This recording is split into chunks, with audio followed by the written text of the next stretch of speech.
Hope everyone is doing well.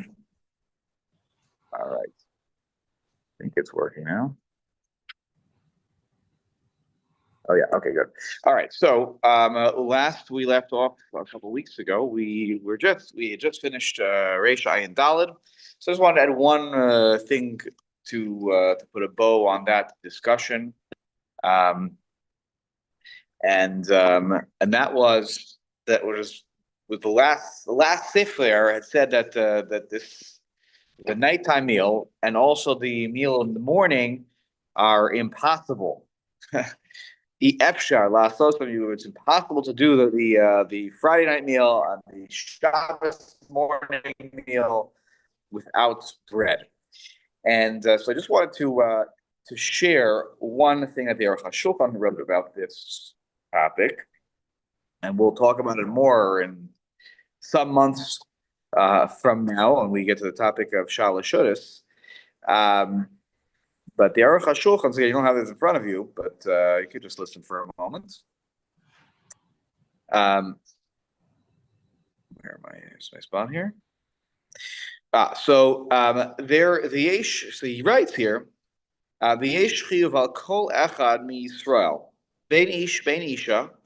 there's an obligation upon every Jew, man or woman, to eat 3 meals on Shabbos, one at night and 2 during the day. Moshe Rabbeinu b'Torasa Hakdosha, and there's a hint in that Moshe gave us in his Torah, which is Vayomer Moshe. This is from Parshas B'Shalach. Okay, this is the source for the idea of having 3 meals on Shabbos. Okay, it's Parshas Haman. Now, think about it. It's going to relate to the word, a particular word, lechem. The word hayom coming up, but the context is eating man, which was their bread, which was their sustenance. In the way that bread is supposed to sustain us, this was their sustenance. It was the man.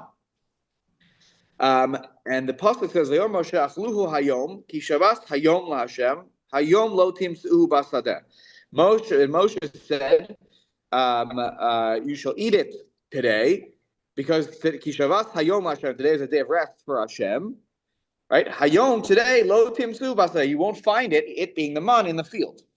And because it says, tlosa hayom, it says hayom 3 times in the pasuk. Now, this is a remez. It's not like a full-on drasha. I'm going to give it more weight than others, actually, the truth is. But, so we learn here, because it's 3 times hayom, and there was bread, that really you should have bread at maybe all 3 meals. Certainly the first 2 meals, not even a question. Which is why you can separate out and siphon off the issue of Kiddush from Mokom Suda. Maybe you can have Mizonos, whatever. But okay, great. That helps you with the Kiddush part. But you do need to have Lechem Mishnah at least 2 of the meals, the first 2 meals of Shabbos. And then, okay, then he writes here, right? For sure you need bread. There are opinions, and we'll get to that when we get to Reish Tzadi Aleph. But he says, "Almam gam sham ha'ikar b'pas." He says, really, you should have bread at Shalosh Shudas as well. You should have bread at Shalosh Shudas as well. But there are opinions about this. When we get to Reish Tzadi Aleph, we'll talk more about the various opinions. There's an important discussion that comes up in the context of what happens if it's an Erev Yom Tif, like it was this past year, where Pesach fell out on Saturday night, and you couldn't eat matzah, and you couldn't eat bread. So what are you going to do to fulfill the mitzvah of Shalosh Shudas? So, we'll talk about such cases when we get to Reish Tzadi Aleph. But he says very importantly, and so I know that there are a couple of doctors at the table right now, so maybe this is something that could relate to your lives. If for whatever reason, let's say again, a doctor is called in, he has he has to do certain work in the hospital, whatever. You couldn't eat at night, so yochal shalosh sudos bayom. You should eat 3 meals during the day. So if you miss the Friday night meal for whatever reason, not just for a doctor, some person is very sick, very ill, they couldn't have the Friday night meal, but they are able to eat on Shabbos morning or whatever it is. So it's almost like a tashlumin. You have to have 3 meals on Shabbos day in order to fulfill the mitzvah of sudos Shabbos. But really, you should have one of them at night. Like, it's not like, oh, well, what if I choose that? It's too late. I'd rather have 3 meals during the day than eat one right now that's very late. That's not really on the table. It's only if you missed it for something beyond your control. Okay, I think that was the point I just wanted to add here about the end of the siman about B'tzias Sapas, about the breaking of the bread. Simeon, go ahead. Rav, when you just read from Parshas B'Shalach, you read Hayom only 2 times. No, 3 times. 3 times. I can read you the. No, I'm sorry, I missed it. I thought. No. I read you the pasuk again, so you don't take my word. I should read you the pasuk again, right? Vayomer Moshe achluhu hayom ki shavat hayom laHashem hayom lo timtzuhu basadeh. Okay, my bad. Sorry. No apologies. Okay. All right. Here we go. Let's move on to Ayin Reishay. Why is it Ayin Reishay? Because if you kept the order of Reish Ayin Hey, you would spell the word that means evil, and so we will rather use the word the lettering of Ayin Reishay. Okay. And the header of this siman is Dvarim ha'asurim la'asos la'or haner b'Shabbos. Things that are forbidden to do by the light of the candle on Shabbos. Some of the things I'm going to read at the beginning are going to upset some of you. I'm saying that out loud.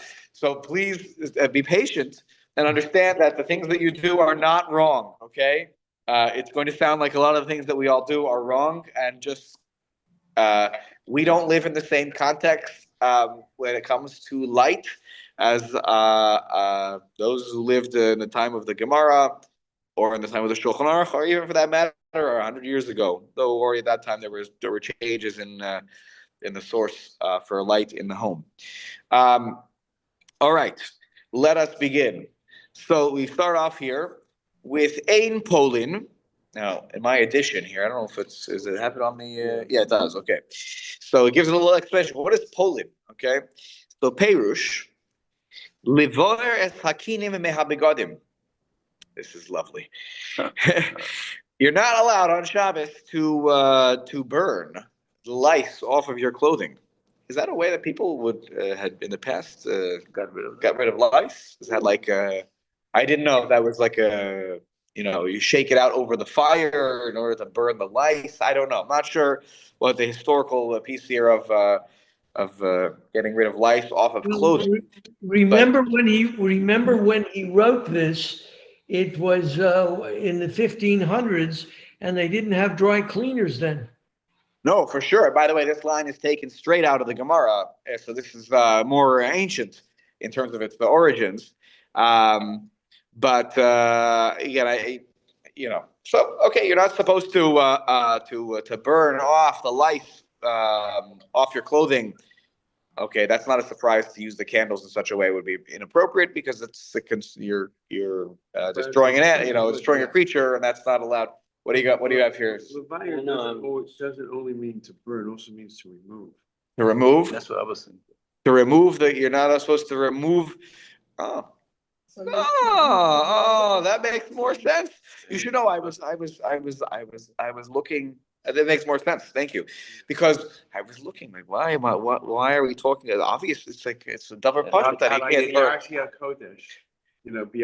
Right. They talk biarti as a kodesh min abayis, right? To remove. Oh, he's supposed to get rid of that. That's the talking about the trumos and maestros that you have to get them out of your house if it's the end of the. So this makes more sense. All right. This is why we learn bechavrusa. Okay. Now this makes a lot more sense because the rest of it I was good with. Okay. So you're not supposed to remove lice. So why would I by the light of the candle, right? Exactly. Because the lice are hard to see. By the way, haraya. Like next Sunday, I have to take my daughter for a lice check for before she goes to the trial at Mosheva. So it's a requirement. All the camps. So what do? They take a good lice check. They get that fancy light, and then they start combing through their hair, saving probably with clothing. If you want to inspect something for bugs, and again, lights are so hard to spot, you need light. So, and not just that you need light, but you need the light right next to the thing that you need to be looking at. That's the thing. That's actually, thank you so much for helping with this. When we see the next part here, it's exactly the same thing. When you need to get close to the candle, this is something that Chazal said, sorry. Even though there's nothing wrong, the candle's already burning from before Shabbos. There was a gzeira that was made, and we'll talk about why in a moment. Let's keep reading now the Shulchan Aruch. Thank you, by the way. Again, so perish levarech lakinim me'abaron, to remove the kini from the Targum be'arti hakodesh, when the Targum, the Unkelis, translates be'arti hakodesh, which again is in this in the parsha that talks about getting rid of the trumos and maestros from your house. I think it's in Parshas A, if I'm not mistaken. We have to, like, at the end of the I think it's the third year or the sixth year or the fourth and the seventh, you have to get rid of the stuff. I think it's fourth and seventh. You have to get rid of all the stuff that you've been holding on to. That needs to be all the trumos and maestros. You can't just hold on to it forever. It has to be the trumos, the meiser ani. You have to give it to the poor person. You have to give meiser shein. You have to get rid of these things and do what needs to be done. The word there in the Targum is paleti, from the same word polin. That's what the word that is used in the Gemara. So that means to remove. So you're not to remove light. Ve'ein korin b'sefer la'or haner. You're not allowed to read by the light of the candle. This is the part where I expect somebody to be like, I'm not allowed to read on Shabbos, Rabbi. Okay, hang tight. Nothing you're doing today is wrong. Okay, unless you only have oil lamps in your house. Va'afilu eino motzi b'fiv. And even you can't even read, even if nothing's coming out of your mouth. You're reading in your mind. You just wait. Most of us read books when we read books. Why? It's the gezerah that the rabbis made. Shema yate, lest you tilt the light. Because why would you tilt the light? Because I want to move the oil. Let's say the wick is in a cup, and then the wick is angled and it's towards one side of the thing. I'm like, the light is getting a little dimmer. And you might just tilt it to move the oil onto the wick. And to cause the flame to grow brighter. Exactly, which that would be an issa d'oraisa. Now, you say, what kind of a gzeira is this? They don't think we know it's Shabbos. They don't think. And I would liken it to a little bit like the flipping on the switch on Shabbos. That sometimes, and by the way, you see this here. What was that? This is the part in the Torah. Okay, so in the third year, you have to be done with it. Right.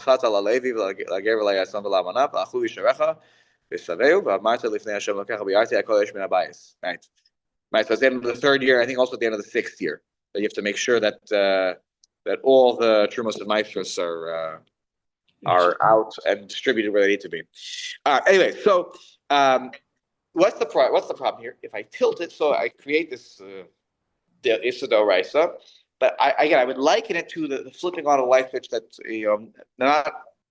I think a lot of us in our lifetime can say that we've by accident walked into a space, and because of our rote nature, we were. And I think we have to appreciate here that this may have been rote and second nature for them. They didn't have such lights; they had these lights, these oil lamps, and it was almost like second nature. You walk around, that's not light enough here, and if there's one that was sitting right near, you just shoot, it's Shabbos, I forgot, right? And I think that's the context that we can't probably relate to because we don't have oil lamps sitting around our houses. I shouldn't make that assumption. Maybe you use oil lamps, but that's not what most people use. And so hard for us to relate to, but that's where this gezerah comes from. It's because of the second nature that it's described, by the way, as such, that you do without thinking. So it's not the Hilchot Shabbat. He's talking about lights that are all around the house. And this, of course, go back if you've toured. I have not, but people who have toured some of these old shuls in Europe. Right, and they see that they used to have candles. That they have candles, like places that stick the candles all over the place. So this is very relates a little bit to shul as well. So we're going to talk about this. That how does this work? People were reading their sidurim, right? Now this is not going to be as relevant on Shabbos day, and we'll see that. But for Friday night, It's a little complicated. But though I would add one thing before I take a question a second. When did they often daven on Friday night? Not so late. We know that historically that they didn't always daven when it was dark out. Many places they accepted Shabbos early. Now in the winter maybe that wasn't so much the case, but certainly in spring, summer, even probably into the fall, in Poland they probably were doing Shabbos early. They weren't. That we see that in description, but there are certainly probably times that they davened on Shabbos and it probably was dark. Sorry, Shlomo, go ahead. Yeah. No, to do by the light of the candle, right, on Shabbat, but not necessarily candle like Shabbat candle. Yeah, it is not just the Shabbat. It's not just the Shabbos candles. This is any candles, including those candles, but any candles, because again, that was how they had lights around their house. Yeah. Now, this Isser extends even va'afilu gavoa eser komos she'eno yachol liga elav. It extends even to the light is like here. Imagine if, and this is not even 10 stories, right? Eser komos means 10 floors, but there's a light hanging off, a chain. It's got a hook, and it's got, it's up 10 stories. Sorry, we can't read by such a light. What do you mean? I don't have a ladder to climb up there and to tilt the. Why? Shelo chilku chacham davar. What we call a gzera lo plug. No differentiation. Whether you can or you can't start tilting the lights. No, don't get used to this habit of reading by the lights, even if it's a light that you wouldn't be able to fiddle around with. One to suck. That's right. Okay, which by the way, sometimes is not the case. Sometimes the Gzera is designed in a way where the circumstances matter. Here, according to what is written here, but it comes to the light of a candle, whether that candle is right here or up there, not a differentiation. Umitam zeh, yesh less or afilu ba'ashashit.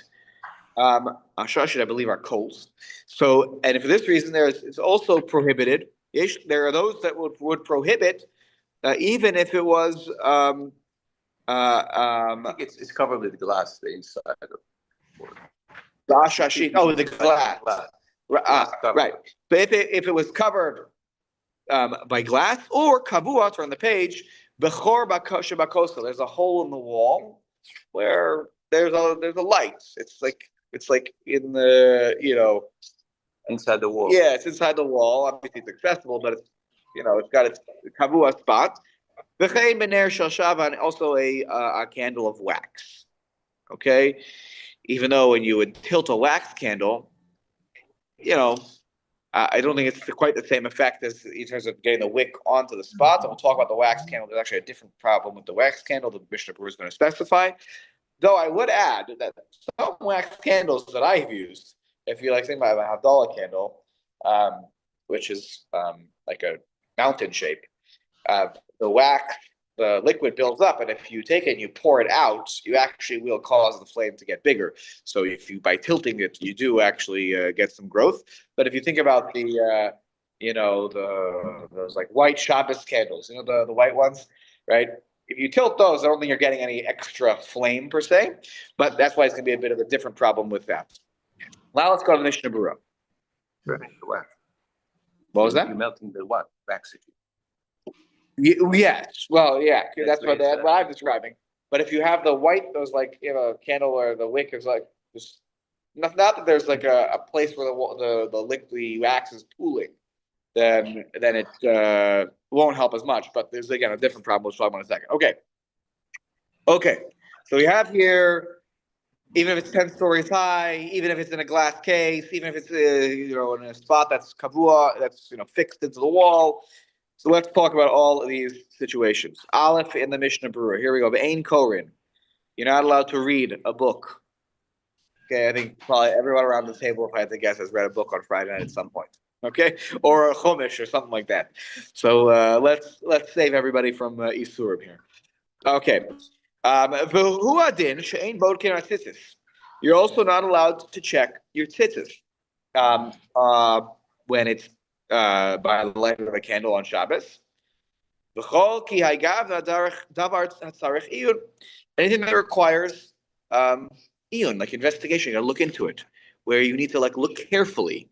If it requires you to look carefully, then you can't do that activity, whether it's reading or checking your tzitzis, right? You want to make sure all is tied correctly. You're looking carefully, right? That's exactly the example of the lights on the clothing. You're looking carefully, you're looking closely, where you're looking, and you might just take your hand and tilt the. I want to look a little more carefully. I need a little more light, right? Because why Shema Yate Haner Lahavi Hashemen Lefi Haptila. Because lest you come to tilt the candle and bring the oil to the wick, so that it would be more, it'll be lit more, be better, give off more light. And that would be in this Del So we don't even want you even reading by it because lest you come to do the worst thing. Okay. Now, what's fascinating about this and many areas of halacha is there's no geder per se that's specified here. There's no what is looking into things too much? Okay, maybe lice, yes, but what if I want to look? What if I'm looking at my chumash because I want to practice the laning for tomorrow? I'm scheduled to read the Baal Koreh. I want to practice the laning, but I need to look at my tikkun and it's the letters are small. Is that it? Is it all books? Right? What if I have a giant book that doesn't require? I'm struggling to read it. So where is that line? I'll read what the Aruch HaShulchan in a moment says about this topic, about this question. But it's one of those where you probably need to use judgment, okay? Which is always a hard thing to do in halacha. We like to often have more defined boundaries. Let's take a look at Sif Katan Beis, Ba'ashashis. Okay, it's in this case. Now, we said that if it's in the case, still no good. It's in the glass case. What do you mean? You're making me crazy, but I can't just I have to open up the case, or at that point I'll remember it's Shabbos. Okay, I get the knee-jerk reaction, but this is in a case. But still no. But he's segura b'mafteach. What if it's under key and lock, right? Or lock and key, whatever the expression is. It's locked and you need a key to get in. So yesh, from the page, matir and v'tamam, didavka, there are those who then will permit it. If there's a key. V'tamam, what's their reasoning? Didavka kishigavoa haner eser komos asru. The example in the Gemara that's given, I think by the name of Rava, is that even 10 stories high is no good. That's where the rabbis prohibited it. Mishum dedarko kain lifamim kain kedei she'al yedei zayir mashe begavoa. You know why? Because sometimes some of us have houses where you have in the library we have that ladder on wheels, and you got to climb it to get to the top of the bookcase. So sometimes you might need to go up there, and you'll be like, "What's this book up here about botany? I never looked at it." And and then you start tilting, right? Because there are books sometimes that are very high up. You need to tilt it. So because of those situations, that's why they said even those situations we're not going to allow it. Even Eser Komos high, 10 stories high. Masha Ein Kain Lehasgir. It is something is closed away. It's locked away. She'ein Darko Klal Im Lo Mishum Iser Shabbos, that you would never. It's not the way at all. You can even lock your candles in the case. If it wasn't Shabbos, you would never lock it. You would never think to do such a thing. It's like when people install on the light switches those things that block you from turning it on Shabbos. You would never install that for a Tuesday. Why would you do that? You only do this because it's Shabbos. So you would never lock your candles, unless it was Shabbos. Okay, Islay Hakera. So therefore. There's something that's it catches your attention. And it's locked. I'm never going to open it. Because the only reason I locked it was it's Shabbos, right. I'm not going to do that. So if you lock it, there are those who permit you to be able to read by the light of that candle. Again, if it's locked with a key. Similar to reading Perek Bameh Madlikin, which is what you're again. That's the second chapter of Shabbos. The minhag is that's read on Friday night. V'yesh osrim b'chol gavna mishum lo plug. But there are those, unsurprisingly, who will say no, even if it's under locked by a key, forget it. You're not doing this. It's a low plug. The rabbi said no. Doesn't matter the circumstances. The answer is no. And even though the example that was then given in the Gemara about the 10 stories high, which they try to learn, because 10 stories high might happen sometimes, but under a lock, which you never would lock your candles unless it was Shabbos, then it's allowed. Oh, some say no differentiation, low plug. The other rabbi says, I'm inclined to allow this if you give the key to another person. So the key is not accessible to you. You give it to another person, then we're good. Because why? As my extra commentary number 10, for those of you who have that. Because if you give it to another person, the person knows the reason you gave it to me was because you wanted me to keep it safe so that you didn't open the thing on Shabbos and tilt it. So he's your shomer. If you come to him and say, please in the key, he'd be like, it's Shabbos. Right. By the way, by the time he gets to ask the question, he doesn't need to ask the question anymore. The point is that if you give it to somebody else, even then, for sure, no way you'll ever come to violate the Yisur. So that's not what Chazal meant when they made the Gzeira. Therefore, it's not included in the Gzeira. Okay, and that's why if you give it to the key to somebody else, to dami la'omer l'chaver, it's like saying to your friend, "Teit datcha alai shelo ateh." Now it's on your head now. Please remind me not to do the wrong thing and tilt the thing. Okay, the Dimatir B'Siv Gimel, which we're going to see, is going to be one of the ways that you can get away with this. Where if you have a friend who's your shomer, that may actually help. I'm reading and I say to my spouse, to my friend, just remind me, if you see me move my hand towards the light, say, no, won't do that. Okay, so we'll see more about that. And Asr Likros, and one more important added halacha here from the Achronim in this light. Asr Likros Leor Haner Bayom. This prohibition applies also during the day. B'mkom ha'ofel, but a place of darkness. If you're in the middle of your living room and it's the daytime, you're not going to do this. What are you worried about? Nothing to worry about. But if you go to a room which is a dark room, there's no window in the room. It's an inner room, and it's the middle of the day, but there's no light in the room. Then you could very well do this, and therefore the same prohibitions will apply even during the daytime if it's a dark room. I don't know what to start to say about the thunderstorms in the daytime when it gets dark. Maybe one could apply the same rules here if it gets dark outside. Again, this is where you have to use a little bit of judgment about. But when the Zohar is made not to use the candle, in any case you're not supposed to use the candle, regardless if there's light or not, no light, right? Well, if it's during the daytime, on Shabbos and there's a sunny day, light is filtering through the window, etc., and there's plenty of light from the outside, no problem. You can read by the light because you're not really reading by the light of the candle. If you're not using the light of the candle in any significant way, then go ahead and read by the candle. So this would imply that Yeah. it's not just the light of day, but if there's any other light source. Very good. This exact statement. Yes, very good. Would be okay. Very good. Now, good.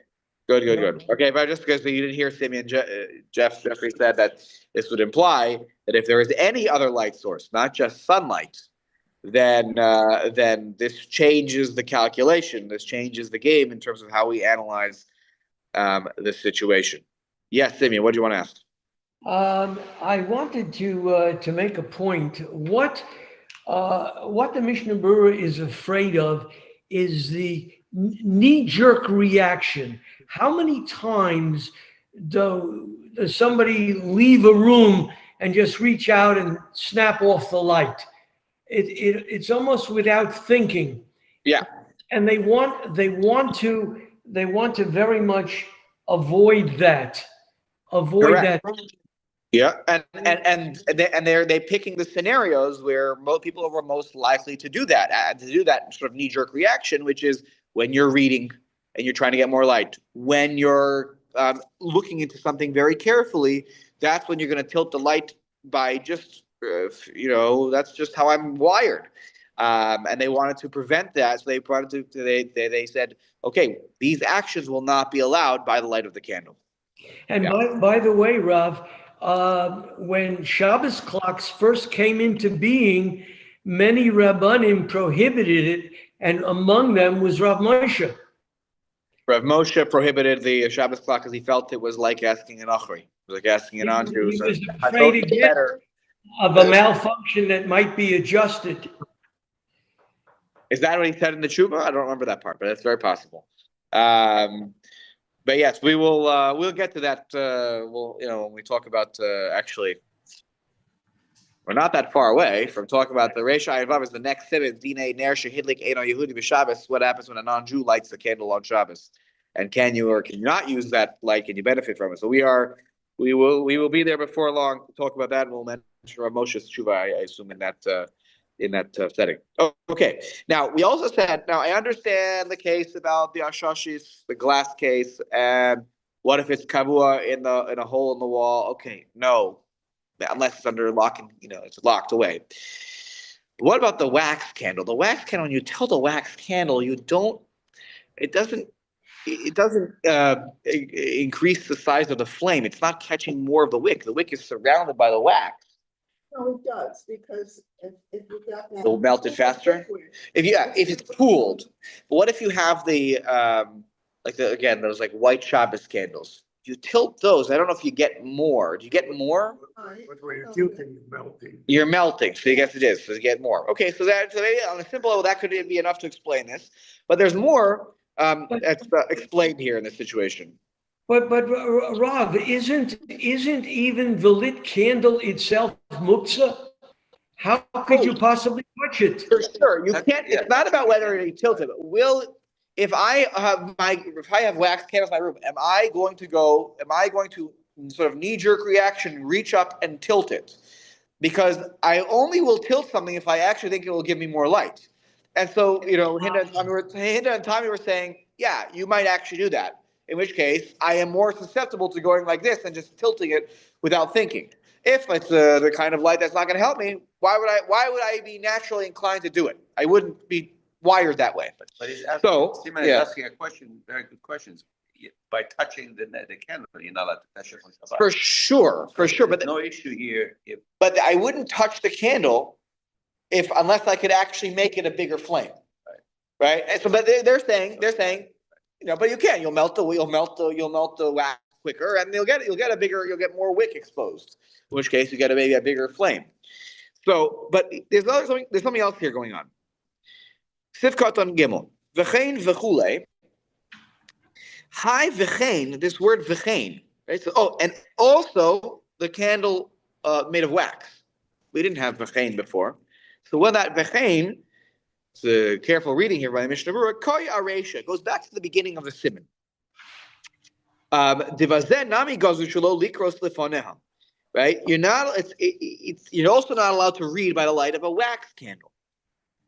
And what's the problem here? The off, right? Because the word v'chein is seemingly out of place. They're saying it's another type of candle. The other ones we're talking about oil.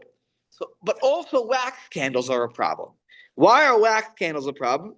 Even though, yes, this is different where it's like wrapped around the wick. It's not like an oil where like it's liquid and the wick is kind of swimming in there.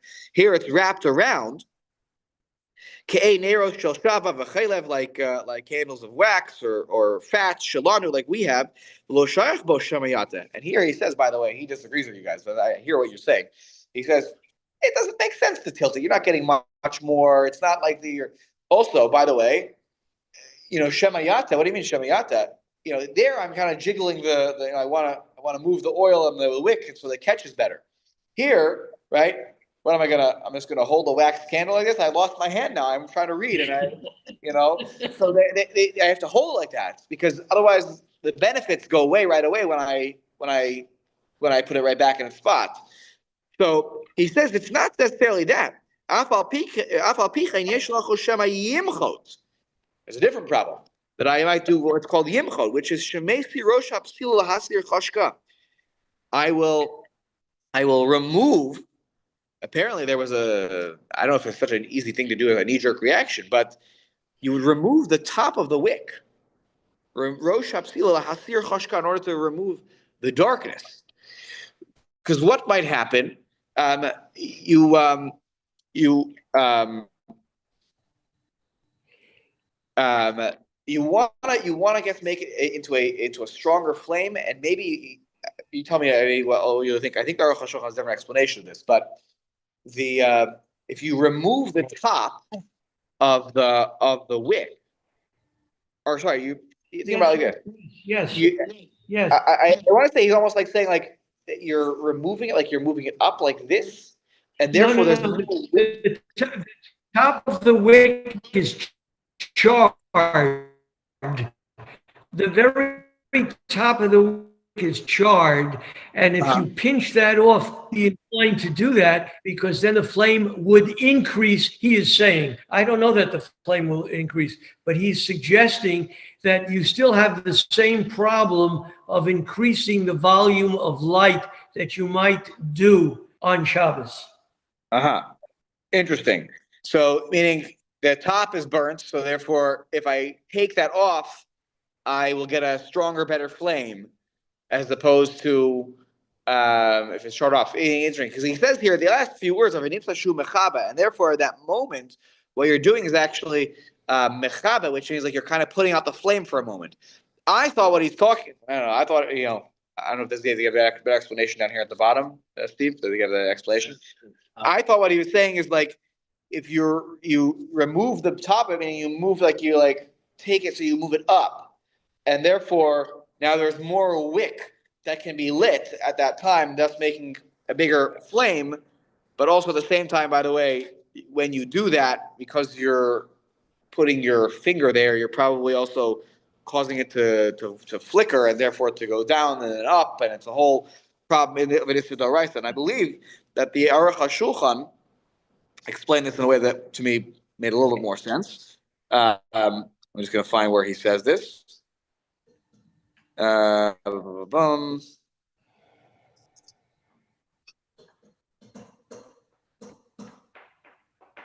thought he said the problem was mavir, that what you're doing here is you're going to create a bigger flame. There's the Hilchot Shabbat.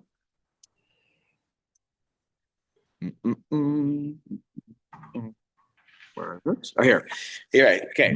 He writes, Aruch HaShulchan writes, because of the Kamokain b'ner shel shava aser, just like by a wax candle, it's prohibited. Ve'ein hatam mishum lo plug. It's not because of a low plug. Shari kvarnis bar, because it already explains. Min zel atu min acher lo gazur. You can't say that they made it clear about the oil candles, and that's how suddenly that applies also to a wax candle, because those work differently. El deha'inyan hukeinu. Sheyesh machlokas im shayach b'ner shel shava hataya. There's a machlokas whether tilting works, as you see around the table. Some people say yes, some people say no. Kibushem, like by or imlav. V'yesh mishamatir. And the Beis Yosef, the Shulchan Aruch, in his sefer, he says, I don't like it. I don't like using the wax candle. The tilting is not. I'm worried about it. And he says, and here we don't have this here. We have it here, right in the Beis Yosef. Ve'linera pashud la'asor dahashayach bo sheyimchot. You'll remove and you're going to cut off the top of the wick. He actually disagrees here. He says mechabe. The Aruch HaShulchan says no. It actually will make a bigger flame, because what you're doing is either maybe what Simeon is saying, that there's a part of it that's singed, so you're cutting it off and you're pulling it up and you're trying to create more wick here, and therefore this is mavir. You're kindling a flame. That's how I would explain the Beis Yosef when he says this. Yeah. I don't think it means touch the wick. Meaning, I think it's actually saying, and it happens a lot with candles. There's not enough wick on top to burn. Right. So you have to take off some of the wax on top. You cut it off with a knife so that there's more wick, and by that way, you're able to sort of create a bigger fire. Right. I think too. Because he says, right. My understanding is like Shemesiro Shapsila. Right. Lahasir Fashkat, to remove the darkness. I mean, you're trying to create more light. Right. The name says, but then what's confusing about the Mishnah Berurah, which is different in the Aruch HaShulchan, it's clear, it's daylight. He says, and the Aruch HaShulchan says, this is Mavir. And by the way, he actually criticizes this opinion. He says, he's aware that there's such an opinion that exists. V'hachi amrinan, he says in Meseches Beitza, right? V'hachi in Beitza mochtin es hapsila. They would remove the top of the wick b'Yom Tov, which you can play with fire on Yom Tov to create, a bigger flame. My mochtin la'aduye choshka, to remove the dark. Klom lahastir choshech. Shia ir os yoser v'have mavir. The Gemara describes, on Yom Tov, you could do that. You could take away, so you create a bigger flame. So it creates more light. It removes the darkness in the room. And he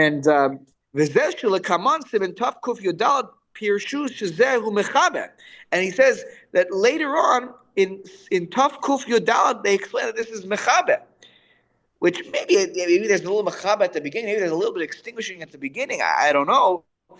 He says Vada shegam ze ha'emes shaharei psila shemochet nischabe ulein yontov ein iser mavir rak b'mechabe v'lachein ma'irinan sham le'inyan mechabe. About b'Shabbos, the mavir aser pshita sheyesh bazeh gam mavir. So he says maybe it's both, because when you so you think it's both. I mean, when you do this, when you pull the wick up, right? Naturally, you're causing some of the flame at that moment, to go down. By the way, I'm thinking about like the Hanukkah candles. Sometimes those wax ones that they sell you, the 44 box. And you light it, my kids always call it a miracle.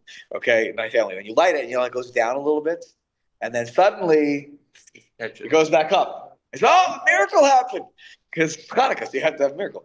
So the candle was supposed to last 8 seconds, and it lasted 38 minutes.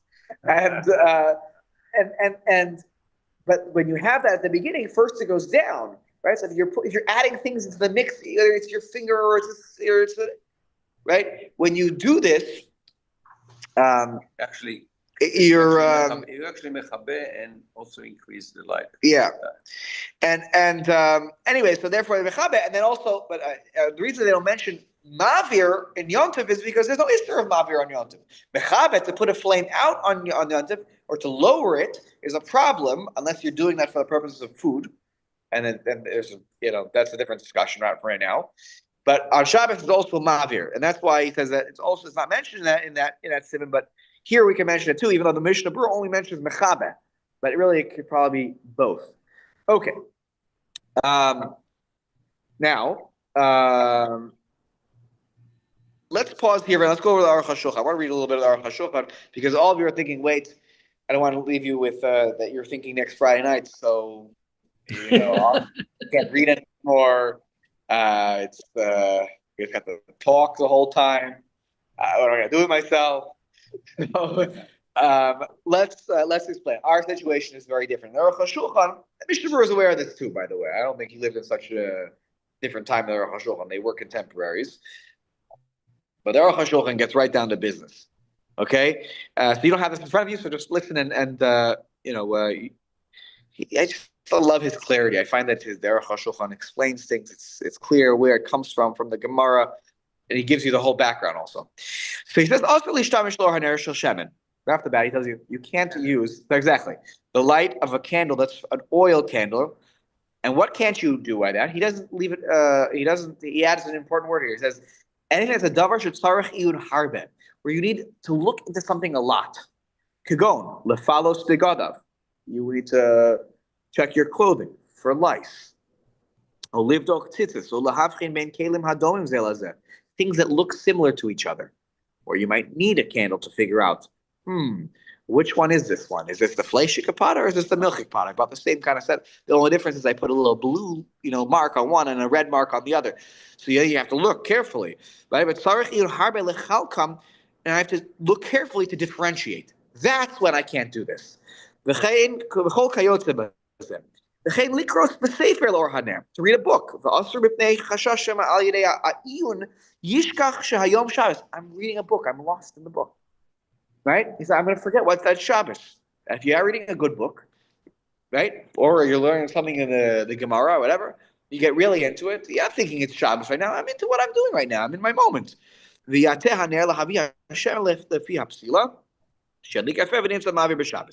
we explained. Right? I'm going to tilt it. Okay.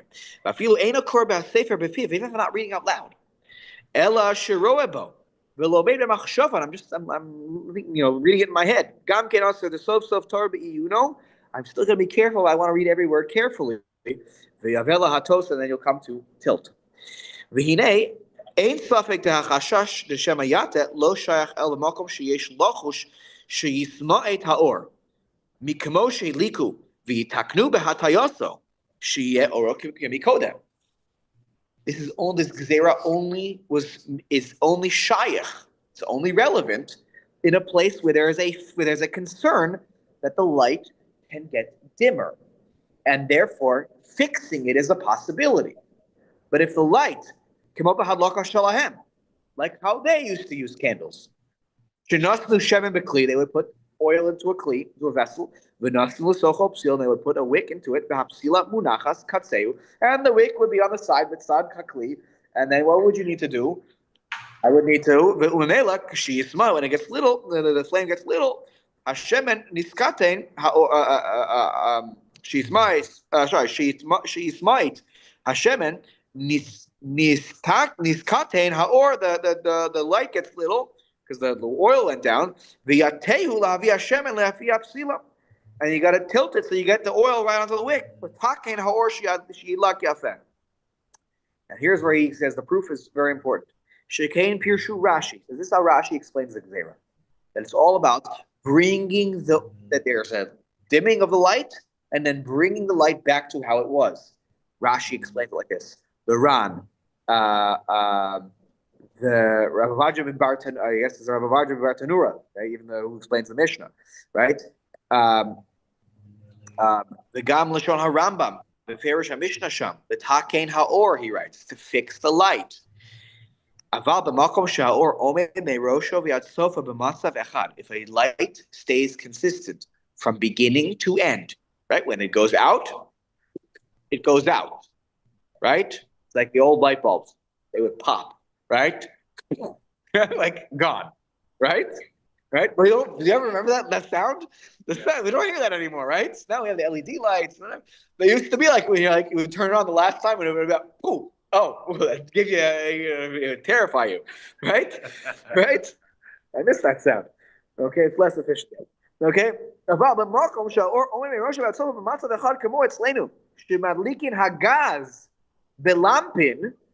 our gas lamps, the light is in the middle of the kli. The wick is wide. And it's stuck right in the middle. Right in the middle of the lamp. And our lights, we have the glass on top of it then. Right? And the light is the same consistent light until the gas runs out. Until the source runs out. Right? Tilting, it does nothing for you. This way, that way, you could tilt from today to tomorrow. It doesn't help. You're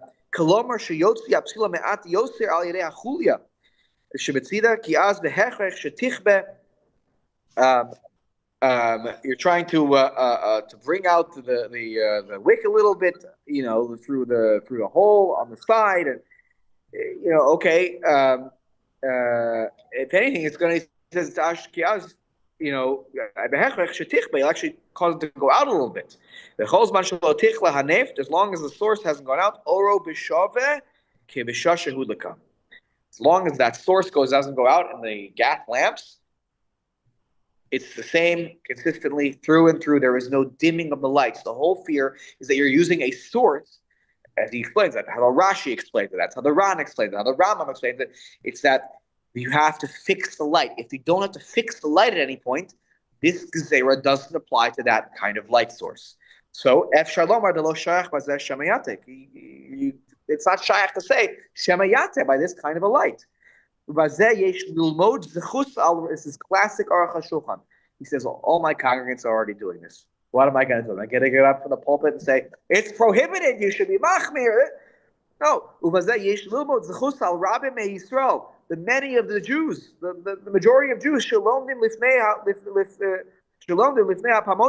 on Friday, they're learning by their pamotos, their lamps on Friday night, their gas lamps, they're learning right by them. They're learning Torah. How am I going to say that they're all wrong? No, it's fine. וכבר תמהנו על זה מעין הרגלים להתיר, וכפי מה שביארנו אסי שפיר. There are many who say, how could you allow this? It should be also, they shouldn't be doing this on Friday night. And he says, what we've said is fine.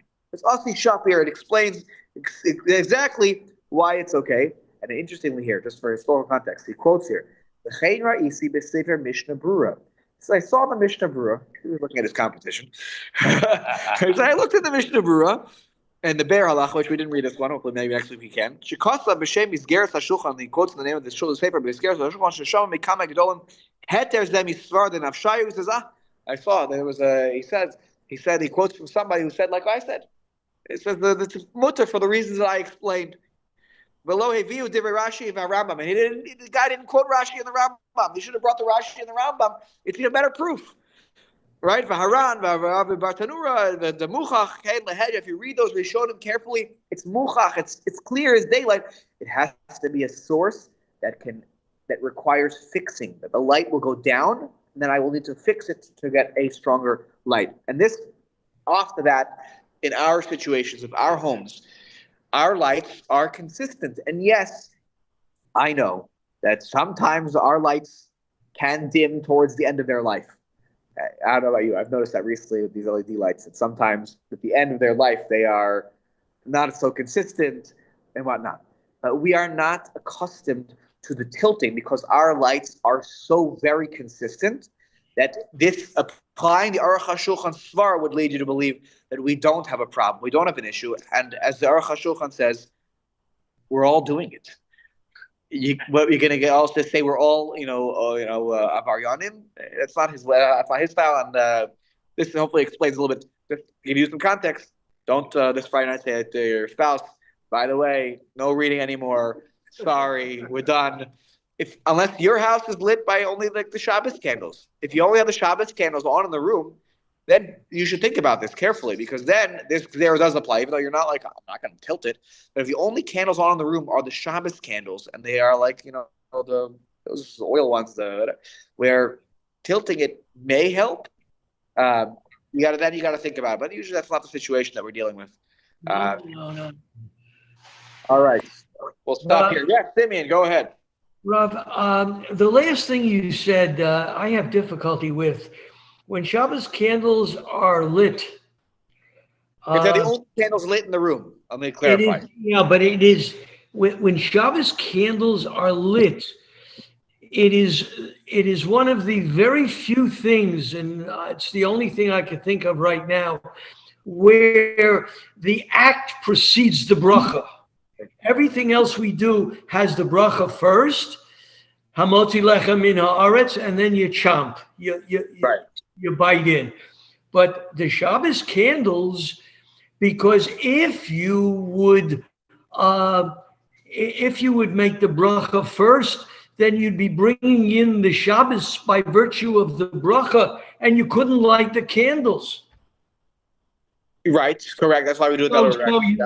So you make the you light the candles and then cover your eyes while the flame catches and grows, and then you make the bracha. Yes. This is the one exception because of what you just explained. That it's there's also tevila by the mikvah. The mikvah is another example where the bracha is made after dunking in the mikvah. But that's why that there's the gzeira was made or the way it's described, you're supposed to dunk twice, even 3 times, and for a third time it's probably extra when a woman goes to the mikvah. But the reason for the second dunk is because if you make it first, you're tummy. Well, because it's over the asiyasam business. Because there's this idea that you want the bracha before you do it, but really you did it the first time.